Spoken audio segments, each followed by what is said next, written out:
the server or servers, the website or portal. At page 3 of the ruling, we have set out in extenso the specific prayers which the applicants seek in the application, and they run up to page 9 of the ruling. We have then summarized the case as made by the petitioners, by the first and second respondents, by the third respondent, and we began the analysis of the case at page 15 of the ruling, where we have set out the law as regards scrutiny, the jurisprudence by the High Court, the Court of Appeal, and this court as regards scrutiny. We have then also gone further to set out the law as regards the right to information under Article 35 of the Constitution, Section 4 of the Access to Information Act, Section 27 of the IEBC Act, and Regulation 15, 16, and 17 of the Elections Technology Regulations 2017. We have applied then the principles in both the decisions of the court and the law to make the following point, that the criteria in our view for determining whether we should grant the orders that are sought by the applicants must take into account both the time that this court has to hear and determine the petition, and to ensure that the orders we shall make are practicable, reasonable, and helpful in reaching a just and fair determination of the petition. We also note that the petitioner's apprehension that the physical forms 34A and 34B produced in court by the first respondent, and this is their view, may not necessarily contain the results that were electronically transmitted, and therefore the request to access the IEBC system in order to confirm the validity of the information contained therein is a matter to be taken into account. We also take into account the fact that our system of elections is partly electronic by its nature, and therefore the role played by technology in this regard cannot be ignored. In that context, we shall then analyze the prayer in the application in the context of that criteria. With regard to prayer 3 specifically, we note that some of the actions for which access is sought have the potential of compromising the integrity and security of the first respondent's electro-technological system and of individual persons, which if granted is likely to compromise the future use of the system. And therefore, in making the orders we're going to make, we have to be aware of the need to protect confidentiality of passwords and usernames, identity of password holders, IP addresses, software running applications, and so on. Prayer 3 also seeks, in general terms,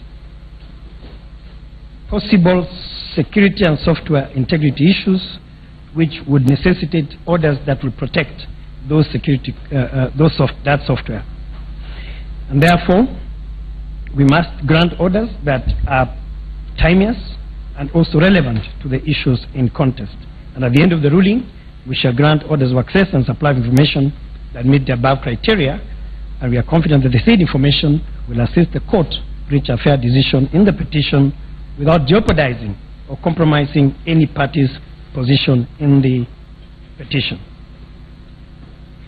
Specifically, we have looked at prayer 3 of the application with regard to saffron identity and security, and there is no contestation to the submission by counsel for the first and third respondents that this is a company, a software company based in France, and not being party to these proceedings, to demand that quote-unquote persons and systems related to it should be accessed by the petitioners, in our view, is impractical and may necessarily delay the hearing and termination of the petition. We also looked at prayer 7 of the application, where the applicants seek further orders to file further affidavits arising from the information being obtained from whatever orders we're going to make. We have looked at the time left for hearing the petition, which is less than 4 days, and it's our view that such an order would only but delay the proceedings, and we see no prejudice. We see prejudice if the respondents would not be able to respond to the issues raised therein, and that prayer therefore is disallowed. Having so held, and setting the criteria for granting of the order shall shortly make, one aspect of the petition application requires addressing at this stage. It has been the petitioner's claim in pleadings that during the presidential election, Forms 34A were not captured, stored, and transmitted in the expected time frame, a claim partly raised in Prayer 3G of the application. In that context, we shall shortly make an order that the first respondent shall supply to the petitioner and the third respondent for their scrutiny the scanned and transmitted copies of Forms 34A and 34B. In a nutshell then, the final orders that we shall make are the following in the context of the criteria that I've just read. It is our view that it is our order that the petitioners as well as the third respondents shall be granted a read-only access, which includes copying, if necessary, of the following information. A, information relating to the number of servers in the exclusive possession of the first respondent. B, firewalls without disclosure of the software version. C, operating systems without releasing the software version. D, the password policy. E, the password matrix. F, system user types and levels of access. G, the IEBC election technology system redundancy plan, comprising of its business continuity plan and disaster recovery plan. H, certified copies of certificates of penetration tests conducted on the IEBC election technology system prior to and during the 2017 presidential election. These will include certified copies of all reports prepared pursuant to Regulation 10 of the Elections Technology Regulations 2017, and shall include certified copies of certificates by professionals prepared pursuant to Regulation 10.2 of the Technology Regulations.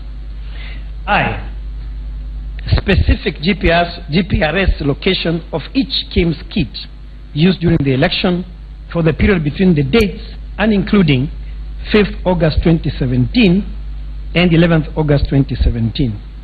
J, a certified list of all KIMS kits procured but not used and or deployed during the election. K, polling station allocation for each KIMS kit used and or deployed during the election. K, polling station allocation for each KIMS kit used during the presidential election. L, technical partnership agreements for the IEBC technology system, including but not limited to A, list of the technical partners, kind of access they had, and list of APIs for exchange of data with the partners. M, login trail of users and equipments into the IEBC servers. N, login trails of users and equipments into the KIMS database management systems. O, administrative access log into the IEBC public portal between 5th August 2017 to date. P, the information listed in M, N, and O above shall be issued in soft copy to the petitioners and the third respondent. Q, certified copies of the original forms 34A, 34B, 34C, prepared at and obtained from the polling stations by presiding officers and used to generate the final tally of the presidential election, and pursuant to that production, leave is granted for the use of an aid or reading device to assist in distinguishing any fake forms from the genuine ones. R, Form 34As, 34Bs, and 34Cs from all the 40,800 polling stations. This is the language of the application and the language of the press that is in the application. And S, scanned and transmitted copies of all Forms 34A and Forms 34B. Consequent upon the said orders, we hereby make the following further orders. 1. The registrar of this court, assisted by a number of judicial officers and staff, as she may determine, shall supervise access to the certified copies of original Forms 34A and Forms 34B by the petitioners and third respondents at such a venue as she shall determine in consultation with the parties. A report on that exercise and related issues shall be filed by the registrar by Tuesday, 29th August 2017 at 5 p.m. and parties are at liberty to submit on it at the end of the hearing. 2. In the exercise set out in A to P above, priority shall be given to the following. 1. The 292 polling stations as deponed to at paragraph 12 of Norman Magaya's affidavit sworn on 23rd August 2017. 2. The 688 polling stations as deponed to at paragraph 15 of Omar Yusuf Mohammed's affidavit sworn on 24th August 2017. 3. The 14,078 polling stations as deponed at paragraph 70 of Dr. Nyangasi Oduo's affidavit dated 18th August 2017. 3. An ICT officer designated by this court from among its ICT staff and 2 independent IT experts appointed by the court shall supervise access to the technology in paragraph 72 above at such a venue as they may determine in consultation with the parties. A report on that exercise and related issues shall be filed by the said officer and experts by 5 p.m. on Tuesday, 29th August 2017, and parties at liberty to submit on it at the end of the hearing. The parties to the petition are entitled to have a maximum of 2 agents or experts in each of the above exercises. The agents shall at all times comply with the directions of the registrar and the ICT officer to ensure expeditious conclusion of the above exercise. There shall be no orders to cost, and it is so ordered. D.K. Maraga, Chief Justice; P.M. Wilu, Deputy Chief Justice; M.K. Ibrahim, Judge of the Court; J.B. Ojwang, Judge of the Court; S.C. Wanjala, Judge of the Court; S.N. Ndongo, Judge of the Court; and I. Lenaola, Judge of the Court. Thank you, Chief Justice.